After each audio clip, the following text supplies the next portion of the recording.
Hello dear students, good morning. मैं Banshidhar Choudhary SMS science school Udaipurwati की online classes में आपका हार्दिक स्वागत करता हूं। माय डियर स्टूडेंट्स, फिजिक्स में अपने पास चैप्टर फर्स्ट चल रहा था, या मैं कहूँ अपने पास फर्स्ट यूनिट इलेक्ट्रोस्टैटिक स्थिर वैद्युतिकी चल रही है, जिसमें विद्युत द्विध्रुव के कारण वैद्युत क्षेत्र हम पढ़ रहे थे। वैद्युत द्विध्रुव के कारण वैद्युत क्षेत्र की यदि बात की जाए तो अक्षीय स्थिति में वैद्युत क्षेत्र की तीव्रता आपने ज्ञात कर ली। अब हम बात कर रहे हैं निरक्षीय स्थिति में, या मैं कहूँ विषुवतीय तल पे या फिर निरक्षीय स्थिति में हम क्या ज्ञात करने वाले हैं? वैद्युत क्षेत्र की तीव्रता। तो हम कहेंगे विद्युत द्विध्रुव के कारण निरक्षीय स्थिति में वैद्युत क्षेत्र की तीव्रता हमें ज्ञात करनी है। देखिएगा माय डियर स्टूडेंट्स, अपने पास में एक डाइपोल है, प्लस क्यू आवेश माइनस क्यू आवेश। इसकी अक्षीय स्थिति में वैद्युत क्षेत्र की तीव्रता किसी बिंदु P पे आपने ज्ञात कर ली। अब बात ज्ञात करेंगे किसी निरक्षीय स्थिति में। तो पहले निरक्षीय स्थिति पहले से मैं बात करना चाहता हूं। एक अपने पास में वर्ड आता है आदर्श द्विध्रुव। आदर्श द्विध्रुव, आदर्श द्विध्रुव। तो यहाँ पे मैं कहूँगा आइडियल डाइपोल। द्विध्रुव क्या होता है? दो आवेश परिमाण में समान, प्रकृति में विपरीत, एक दूसरे के अत्यंत निकट रखे हो तो बनने वाली व्यवस्था वैद्युत द्विध्रुव कहलाती है। जैसे हमने 2a दूरी पे दो आपने क्या रख दिए? आवेश रख दिया, एक प्लस क्यू आवेश एक माइनस क्यू आवेश, जो परिमाण में क्या समान, प्रकृति में क्या है? विपरीत है। लेकिन मैं यदि इस दूरी को क्या कर दूं? जीरो। दूरी को क्या कर देता हूं मैं? जीरो कर देता हूं। दूरी यदि मैंने जीरो कर दी तो दोनों आवेश किस पे आ गए? एक ही बिंदु के ऊपर आ गए, और इन पे प्लस क्यू आवेश और माइनस क्यू आवेश। आदर्श द्विध्रुव क्या कहता है कि जब दो आवेशों के बीच की दूरी को शून्य कर दिया जाए तथा उन पर उपस्थित या उस बिंदु पर उपस्थित आवेश का मान क्या हो जाए? अनंत हो जाए। उपस्थित आवेश का मान क्या हो जाए? अनंत हो जाए, तो वही आदर्श द्विध्रुव कहलाता है। लेकिन माय डियर स्टूडेंट्स, आदर्श द्विध्रुव होना असंभव है, क्योंकि फिजिक्स में आइडियल कुछ होता ही नहीं है। फिजिक्स में आदर्श कुछ होता ही नहीं है। आपने सिर्फ उसकी हम कल्पना कर सकते हैं कि ऐसा हो सकता है कि दो आवेशों के बीच की दूरी को हम जीरो कर दें और उनके आवेशों को मान को अनंत कर दें, तब अपने पास में क्या आ जाए? बनने वाली व्यवस्था आदर्श द्विध्रुव है। लेकिन हम जानते हैं कि जितना प्लस क्यू आवेश है उतना ही माइनस क्यू आवेश। हमने परिभाषा में पढ़ा है, दो आवेश परिमाण में समान और प्रकृति में विपरीत। तो परिमाण में समान, एक पे 5 कूलाम है, दूसरे पे -5 कूलाम है, तो दोनों एक दूसरे को क्या कर देंगे? निरस्त कर देंगे। तो यहाँ आवेश का मान क्या हो जाएगा? जीरो। आवेश का मान क्या हो जाएगा? जीरो। आवेश का मान जीरो है तो वहाँ डाइपोल ही नहीं होगा, द्विध्रुव ही नहीं होगा। इसलिए आदर्श द्विध्रुव असंभव है। लेकिन फिर भी नोट लगा के लिख लेना, ये थोड़ी सी हट के बात है टॉपिक से, लेकिन फिर भी आप नोट लगा के लिख लेना। नोट्स में नहीं भेजूंगा आपके पास ये कि दो आवेशों के बीच की दूरी को शून्य कर दिया जाए तथा उनके आवेशों का मान अनंत कर दिया जाए या अनंत हो जाए, तो बनने वाली व्यवस्था आदर्श द्विध्रुव कहलाती है। अब आते हैं अपने टॉपिक के ऊपर, बात करते हैं विषुवतीय तल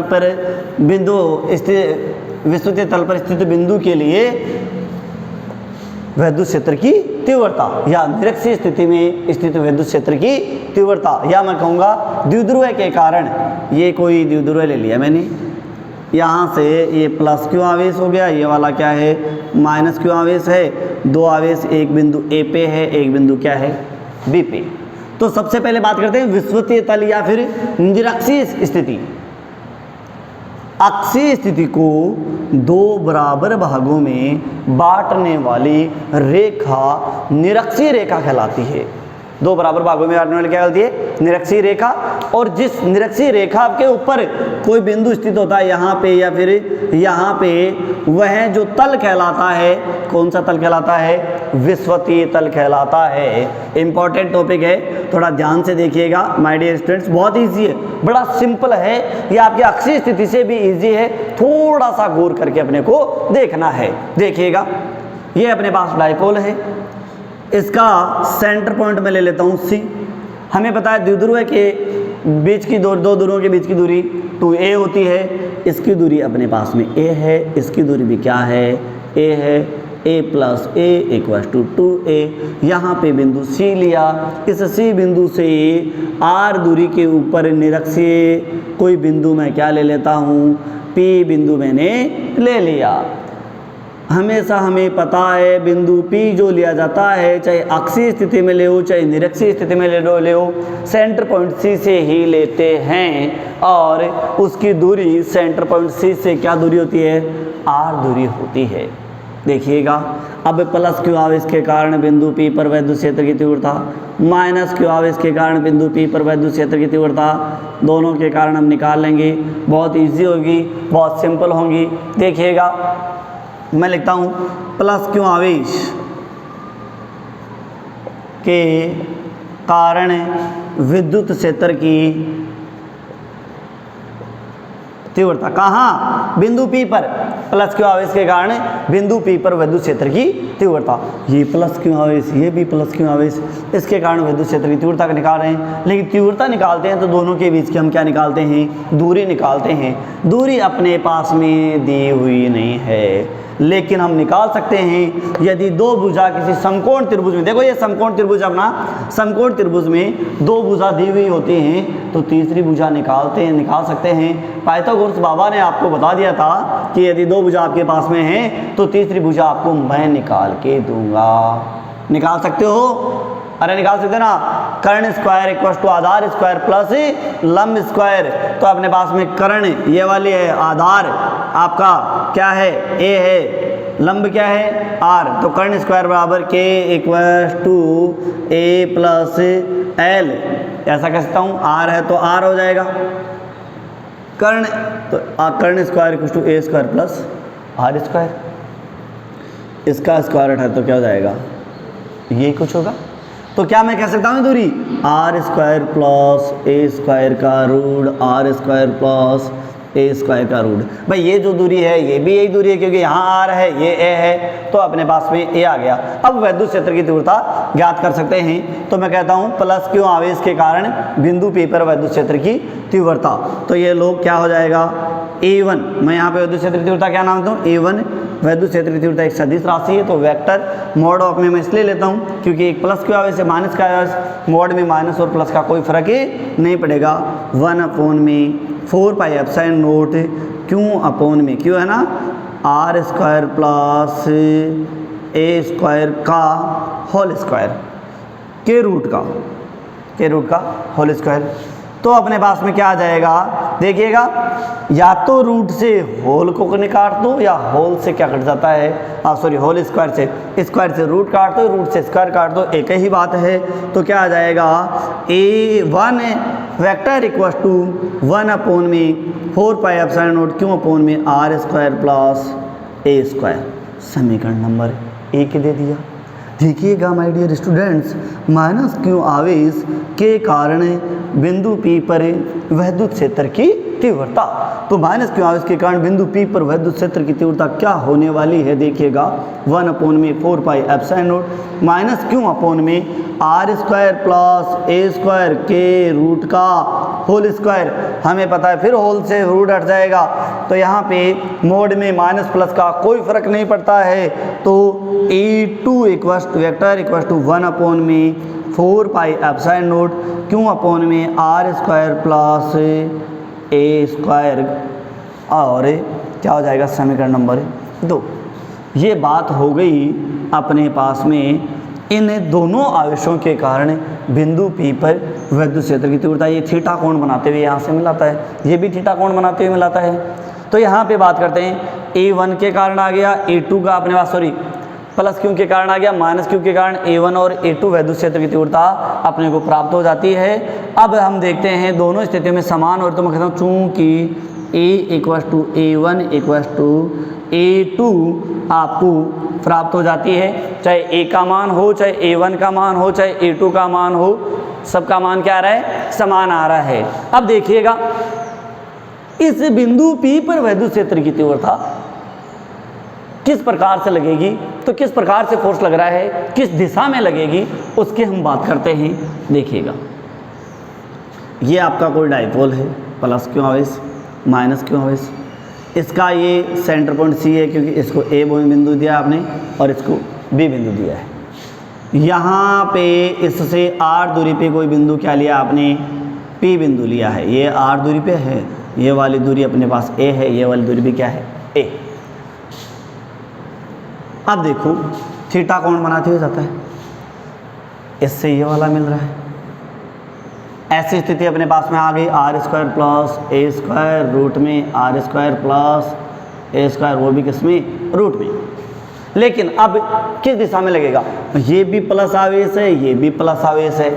प्लस से प्लस में क्या होगा, प्रतिकर्षण दुश्मनी। याद कीजिएगा चार्ज की प्रॉपर्टी में हमने पढ़ा था, तो यहाँ प्लस प्लस में प्रतिकर्षण होगा, तो इसके कारण इस पे जो वैद्युत क्षेत्र की तीव्रता होगी किस दिशा में होगी, इस दिशा में होगी। और यहाँ पे मैंने नाम दे दिया क्या, E1, क्योंकि ऑलरेडी हमने दिया है, इसके कारण क्या A1 दिया है। अब देखिएगा ये ना तो एक्स एक्सिस में ना वाई एक्सिस में, तो इसको कंपोनेंट लगा देते हैं। कंपोनेंट लगाने के लिए ये एक्स एक्सिस और ये वाला क्या, Y axis, X Y axis. देखिएगा माय डियर स्टूडेंट, ये थीटा कोण है तो ये कोण भी क्या है, इसके साथ में क्षैतिज के साथ थीटा कोण बनेगा। अब कंपोनेंट लगाने के लिए हम लिखेंगे घटक की परिभाषा। घटक अपने पास में यदि कहें तो आपने 11th क्लास में पढ़े होंगे, जब आपने मोशन पढ़ रहे थे हम, उस समय मोशन में घटक पढ़ा होगा। द्विमीय स्थिति में यदि कोई बिंदु जाता है तो उसको किस प्रकार से कंपोनेंट आप लगाते हैं, तो घटक की परिभाषा बहुत ही सिंपल परिभाषा है। जिस दिशा का घटक निकालना होता है, जिस दिशा का घटक निकालना होता है,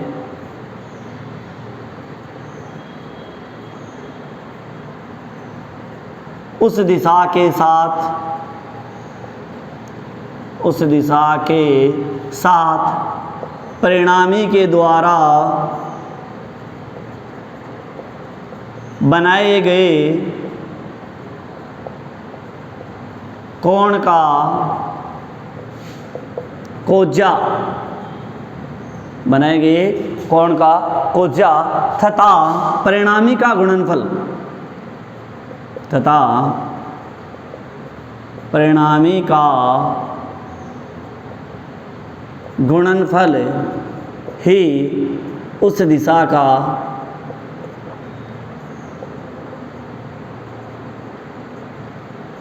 घटक कहलाता है। एक बार फिर से सुनिएगा, जिस दिशा का घटक निकालना होता है, मुझे एक्स एक्सिस का एक्स दिशा का निकालना है, तो जिस दिशा का घटक निकालना होता है उस दिशा के साथ परिणामी के द्वारा, ये क्या है परिणामी, इन दोनों का क्या है परिणामी है, तो जिस दिशा का घटक निकालना होता है उस दिशा के साथ परिणामी के द्वारा बनाए गए कोण का कोज्या, कोज्या बोले तो क्या कोस थीटा, कोज्या बोले तो क्या कोस थीटा। एक होता है बेटा ज्या साइन थीटा, एक होता है स्पर्श ज्या टेन थीटा। मैथ के स्टूडेंट के लिए बहुत सिंपल सी बात है, आपको बहुत पहले 11th क्लास में ही सर ने बता दी होगी, 10th क्लास में ही आपको इसके बारे में बता दिया होगा। यदि फिर भी किसी विद्यार्थी को नहीं पता तो आपके पास ध्यान देना कि इसका क्या होता है, हमारे 11th क्लास के स्टूडेंट्स को तो ऑलरेडी पहले से पता है। देखिएगा यहाँ पे ज्या का मतलब साइन थीटा, कोस ज्या का मतलब कोस थीटा, आपके पास में स्पर्श ज्या का मतलब क्या होता है टेन थीटा, सॉरी जा साइन को जा कोस और स्पर्श जा टेन थीटा। जा पहले ही तीनों जा पढ़ चुके हैं हम, तो सॉरी जिस दिशा का घटक निकालना होता है उस दिशा के साथ परिणामी के द्वारा बनाए गए कोण का कोज्या तथा परिणामी का गुणनफल उस दिशा का क्या कहलाता है घटक कहलाता है। देखिएगा कोज्या बोले तो मैं लिख देता हूँ यहाँ पे कोस थीटा प्लस परिणामी का गुणनफल, तो क्या लिखूंगा A1 कोस थीटा। ओके, ये दोनों के कंपोनेंट के बीच में 90 डिग्री का कोण था जिसमें थीटा निकल गया, तो ये क्या बचा 90 माइनस थीटा। चतुर्थांश में आपने पढ़ा है कि कोस 90 माइनस थीटा साइन थीटा हो जाता है तो अपने पास में क्या आ जाएगा साइन थीटा तथा परिणामी क्या है यहाँ पे a1 क्योंकि परिणामी का गुणनफल तो आएगा तो क्या लिख देंगे a1 साइन थीटा। ये बात हो गई प्लस क्यों आवेश के कारण बिंदु P पर विद्युत क्षेत्र की तीव्रता किस प्रकार से लग रही है, किस दिशा में लग रही है, कैसे कैसे कंपोनेंट लगा रहे हैं। अब बात करते हैं किसके माइनस क्यों आवेश के कारण। माइनस क्यों आवेश के कारण देखिएगा ये थीटा कोण था तो ये भी क्या है थीटा कोण है और ये थीटा है तो एकांतर कोण ये भी क्या होगा थीटा कोण है। अब देखिएगा ये थीटा कोण है तो इन दोनों का इसका एक्स एक्सिस ये और वाई एक्सिस कौन सा ये वाला, इन दोनों के बीच में अपने पास में विद्युत क्षेत्र की तीव्रता a1 इस a2 इस दिशा में लग रही है क्योंकि ये माइनस ये प्लस है, दोनों में क्या हो गया आपस में प्यार होने वाला है क्योंकि हम पहले से ये चीज़ पढ़ चुके हैं। तो देखिएगा इसमें ये क्या बता रहे हैं, जब प्यार होता है तो दोनों एक दूसरे के क्या आते हैं नज़दीक आते हैं, उस स्थिति में इसके कंपोनेंट हम लगाते हैं तो अपने पास में कोज्या बोले तो वही क्या कोस थीटा तथा परिणामी का गुणनफल तो परिणामी अपने पास में क्या है a2 तो यहाँ अपने पास में a1 कोस थीटा ये क्या हो गया a2 कोस थीटा। फिर से वही बात दोनों के बीच में कितने डिग्री का कोण बनता है 90 डिग्री का कोण बनता है। 90 डिग्री में से थीटा गया तो क्या बचा 90 माइनस थीटा अपने पास में बच जाता है। कोस 90 माइनस थीटा क्या होगा साइन थीटा तो मैं लिखता हूँ a2 साइन थीटा। अपनी बात क्लियर, बस हमने दोनों के कंपोनेंट लगा दिए। अब इस बिंदु पर विद्युत क्षेत्र की तीव्रता का मान निकाल लेंगे। लेकिन फिर से नई बात अपने पास आ जाती है कि E1 कोस थीटा और A2 कोस थीटा एक ऊपर लग रहा है तो दूसरा नीचे लग रहा है, दोनों की दिशा क्या है विपरीत है। दिशा चाहे विपरीत इस प्रकार से हो, दिशा चाहे विपरीत इस प्रकार से हो, दोनों एक दूसरे को क्या कर देंगे निरस्त कर देंगे। इसलिए कहेंगे y एक्सिस में a1 साइन थीटा व a2 साइन थीटा परिमाण में समान व दिशा में विपरीत होने के कारण एक दूसरे को निरस्त कर देते हैं। अतः बिंदु P पर विद्युत क्षेत्र की तीव्रता सिर्फ और सिर्फ एक्स क्षैतिज में, ये थे कौन से ऊर्ध्वाधर घटक, y एक्सिस कह दो या ऊर्ध्वाधर घटक कह दो, या मैं इसको न्यू बोल सकता हूँ कि ऊर्ध्वाधर घटक परिमाण में समान व प्रकृति में विपरीत होने के कारण एक दूसरे को क्या कर देते हैं निरस्त कर देते हैं। तो अपने पास बच्चा क्या सिर्फ और सिर्फ a1 कोस थीटा और a2 कोस थीटा। अतः हम क्या कहेंगे बिंदु P पर विद्युत क्षेत्र की तीव्रता क्षैतिज घटकों के योग के कारण, क्योंकि क्षैतिज घटक एक ही दिशा में है तो दोनों क्या हो जाएंगे जुड़ जाएंगे, उनके योग के बराबर होगा। तो अपने पास में क्या लिखेंगे ए वेक्टर इक्वल्स टू क्या लिखूंगा मैं a1 vector plus a2 vector, yes और नो, या मैं क्या लिखूं a1 cos theta plus a2 cos theta. कुल विद्युत क्षेत्र की तीव्रता ए का मान क्या आएगा a1 cos theta a2 cos theta के योग के बराबर होगा। चूंकि a1 इक्वल्स टू क्या होता है e2 होता है तो मैं क्या लिख सकता हूँ a इक्वल्स टू अपने पास में क्या आ जाएगा मैं डायरेक्ट लेता हूँ एक a1 और एक a1 कितने हो गए 2a1 cos theta, 2a1 cos theta अपने पास में प्राप्त हो जाता है। समीकरण नंबर देते हैं इसको 3। समीकरण 3 में a1 का मान रखने पर या समीकरण 3 में समीकरण 1 से मान रखने पर देखिएगा समीकरण 3 में a1 का यदि आप मान रखते हो तो क्या आएगा a vector equals to a1 का मान अपने पास क्या है 1/4 pi epsilon not q upon में r square plus a square, q upon r square plus a square है into cos theta. Cos theta का मान हम निकाल सकते हैं कहाँ से, यहाँ से हम निकाल सकते हैं। कोस थीटा का मान हमें बहुत इजी तरीके से निकालेंगे। कहाँ से, लालू काका हमने ऑलरेडी पढ़ रखा है। चूंकि लाल बट्टे काका कौन सा थीटा साइन थीटा, ये कोज्या ये स्पर्शजा। ओके, अब अपने को इस थीटा का मान निकाल रहे हैं, तो किन किन के लिए निकालेंगे? कौन है? आधार बटे कर्ण। तो चूंकि यहाँ पे लिख देता हूँ मैं, चूंकि सॉरी यहीं ले लेते हैं, चूंकि कोस थीटा बराबर क्या हो जाएगा? ए अपॉन में के। आधार बटे कर्ण, आधार क्या है? ए, कर्ण क्या है? रूट में R square plus A square. तो cos theta equal to A upon में क्या हो जाएगा? रूट में R square plus A square. इसका मान हम यहाँ पे रख देंगे तो अपने पास में अपनी टोटल कैलकुलेशन सारा काम हो जाएगा। समीकरण देता हूँ मैं इसको 4, यहाँ लिखता हूँ समीकरण 4 में किसका मान? कोस थीटा का मान रखने पर, कोस थीटा का मान रखने पर देखिएगा, इसको उतार लेना माय डियर स्टूडेंट्स नोट लगा के। ये भी अपने पास में अलग परिभाषा है, नोट्सों में नहीं भेजने वाला हूँ, तो अपने पास ध्यान दीजिएगा। देखिएगा क्या होने वाला है। ए वेक्टर इक्वल टू, मैं डायरेक्ट लिख दूँ जैसे 2 अपॉन में 4 pi epsilon not Q upon में R square plus A square into क्या है? ए अपॉन में R square plus A square.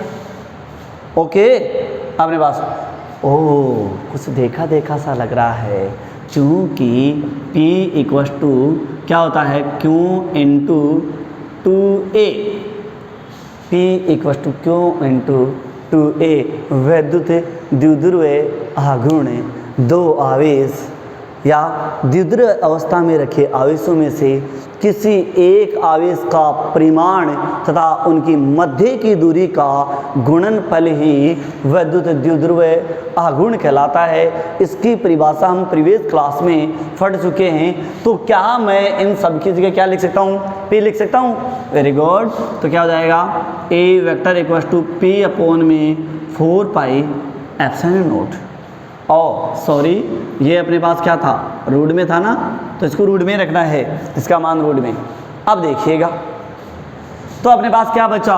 1 upon में R square plus A square into root में R square sorry R square plus A square. Root हटा दूँ तो क्या इसकी पावर 1/2 कर दूँ क्या? इसकी पावर क्या है? 1 है। आधार समान तो घातें जुड़ जाते हैं, बहुत पहले पढ़ चुके हम। तो क्या 1 प्लस 1/2 क्या हो जाएगी? 1 सही 1/2 या 3/2 या फिर 1.5 हो जाएगी। और 1.5 तो आप जानते ही हैं, तो ये अपने पास में क्या होगी? 3/2। लो भाई किसका मान आ गया? इसका मान। बस काम क्लियर। अब कुछ बात है भाई, ये जो दूरी थी बहुत ज़्यादा दूरी है। किन की तुलना में? इस 2A की तुलना में। तो A की तुलना में तो और भी ज़्यादा हो गई। तो मैं क्या कहूँगा?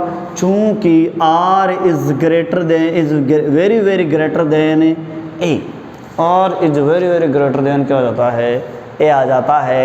एक बार फिर से समंदर वाली बात आ गई है। फिर समंदर की बात कर लेते हैं कि यहाँ पे आर एक पानी का बहुत बड़ा समंदर है, जिसमें यदि आपने एक पानी का लोटा और डाल दिया तो क्या समंदर का तल 10 फीट ऊपर आ जाएगा? नहीं, कतई नहीं आएगा। कोई फर्क नहीं पड़ने वाला है, नहीं फर्क पड़ने वाला है। तो मैं क्या कह सकता हूँ इसको? समथिंग समथिंग समथिंग आर कह सकता हूँ। इसलिए R square plus A square something something क्या हो जाएगा? आर स्क्वायर हो जाएगा। तो डायरेक्टली लिख देते हैं A vector equal to P upon में 4 पाई एप्सिलॉन नॉट 1 अपॉन में क्या हो जाएगा? आर स्क्वायर की पावर 3/2, 2 से 2 कट गया। ए वेक्टर इक्वल टू क्या आया? पी अपॉन में 4 पाई एप्सिलॉन नॉट 1 अपॉन में आर क्यूब। ये लो, ये आ गया किसका? वैद्युत क्षेत्र की तीव्रता। MTR, मैं तुझे रटूंगा, बहुत काम में आने वाला है निरक्षीय स्थिति में वैद्युत क्षेत्र की तीव्रता। तो यहाँ अपने पास पहले आई थी अक्षीय स्थिति में वैद्युत क्षेत्र की तीव्रता क्या आई थी 2 × P/4πε0 अब क्या आ गई, ये आ गई। तो क्या मैं इसके आधी कह सकता हूँ? इसलिए निरक्षीय स्थिति में वैद्युत क्षेत्र की तीव्रता अक्षीय स्थिति से कम आती है। कितनी कम आती है? आधी या फिर दुगने का संबंध हमें कह सकते हैं। तो अपने पास में क्या इसको ऐसे दो कांस्टेंट को हटा देता हूँ तो प्रोपोर्शनल 1/r3, वहाँ भी ये आ रहा था। तो यहाँ पे हम कहेंगे E निरक्षीय इक्वल्स टू ए अक्षीय बाई 2। ए निरक्षीय इक्वल्स टू ए अक्षीय बाई 2। निरक्षीय स्थिति में वैद्युत क्षेत्र की तीव्रता अक्षीय स्थिति की क्या होती है? आधी, या अक्षीय स्थिति में वैद्युत क्षेत्र की तीव्रता निरक्षीय स्थिति की क्या होती है? दुगनी होती है, तथा दूरी उसी प्रकार संबंधित होती है जिस प्रकार अक्षीय स्थिति होती है। दूरी का कोई प्रभाव नहीं अपने पास में, सॉरी, दूरी के अकॉर्डिंग प्रभाव पड़ता है उसी प्रकार से जो क्यूब के रूप में या घन के रूप में धीरे धीरे घटती है, व्युत्क्रमानुपाती होती है, इसका कोई प्रभाव नहीं पड़ता है। ये थी अपने पास में क्या अक्षीय स्थिति, निरक्षीय स्थिति में या विषुवतीय तल पर विद्युत क्षेत्र की तीव्रता की बात करते हैं, या विषुवतीय तल पर स्थित बिंदु P के लिए विद्युत क्षेत्र की तीव्रता हम कह सकते हैं। तो दो परिभाषाएं इसमें हैं, एक तो घटक की परिभाषा जो अपने इसी चैप्टर में जब गाउसेस लॉ के एप्लीकेशन पढ़ेंगे तो वहाँ पे अपने बहुत ज़्यादा काम में आने वाला है। चैप्टर अपने मैग्नेट में बहुत ज़्यादा काम में आने वाला है। दूसरी परिभाषा अपने पास में थी किसकी? आदर्श द्विध्रुव की। दोनों परिभाषाएं मैंने आपको बता दी हैं, इनको नोट डाल के अलग से लिख लेना, बाकी ये अपने पास में है।